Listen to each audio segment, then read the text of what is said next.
Hello മക്കളെ, നമ്മൾ magnetic effect of electric current എന്നുള്ള ചാപ്റ്ററിൽ നിർബന്ധമായിട്ട് നിങ്ങൾ പഠിക്കേണ്ട ഒരു ചിത്രമാണ് ഞാൻ ഇവിടെ തന്നിട്ട്. ഇതൊരു പരീക്ഷയ്ക്ക് വന്നൊരു ചോദ്യമാണ്.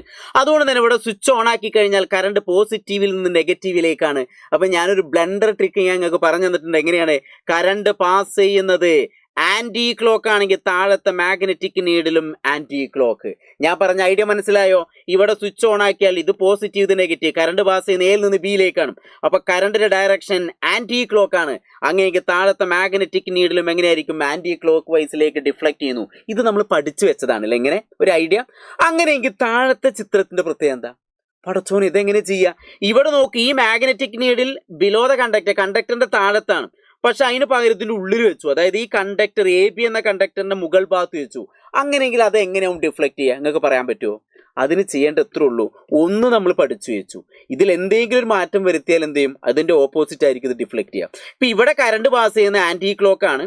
അതുകൊണ്ട് ഇത് മാഗ്നറ്റിക് ഫീൽഡ്, ഈ മാഗ്നറ്റിക് നീഡിൽ ആന്റി ക്ലോക്ക് വൈസിലേക്കാണ് ഇത് ഡിഫ്ലക്ട് ചെയ്യുക. അങ്ങനെയെങ്കിൽ ഈ മാഗ്നറ്റിക് നീഡിൽ എങ്ങനെയായിരിക്കും? ക്ലോക്ക് വൈസിലേക്കായിരിക്കും.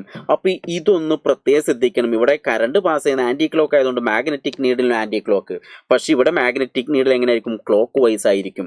അപ്പൊ ഈ ഒരു വ്യത്യാസം നിങ്ങൾ എന്ത് ചെയ്യണം? മനസ്സിലാക്കണം. അതായത് നമ്മളെ ടെക്സ്റ്റ് ബുക്കിനകത്തുള്ള എക്സാമ്പിൾ എന്ന് പറഞ്ഞാൽ എപ്പോഴും ഈ കണ്ടക്ടറിന്റെ താഴെ ഭാഗത്താണ് മാഗ്നറ്റിക് നീഡിൽ വെച്ചിട്ടുള്ളത്. അപ്പൊ അത് ഒരു ഡയറക്ഷനിലേക്ക് ഡിഫ്ലക്ട് ചെയ്യുന്നു. അപ്പൊ ഈ മാഗ്നറ്റിക് നീഡിനെ നമ്മളെടുത്ത് മുകളിലേക്ക് വെച്ചാൽ നേരത്തെ എങ്ങോട്ടാണോ ഡിഫ്ലക്ട് ചെയ്യുക അതിന്റെ ഓപ്പോസിറ്റ് ഡയറക്ഷനിലേക്ക് ഡിഫ്ലക്ട് ചെയ്യുന്നു. ഇത് പലപ്പോഴും കുട്ടികൾ തെറ്റിക്കാറുണ്ട്. പക്ഷേ ഇത് ഇനി നിങ്ങൾ എന്ത് ചെയ്യാൻ പാടില്ല? തെറ്റിക്കാൻ പാടില്ല. അപ്പോൾ ഇത് പഠിച്ചു വെക്കുക കേട്ടോ.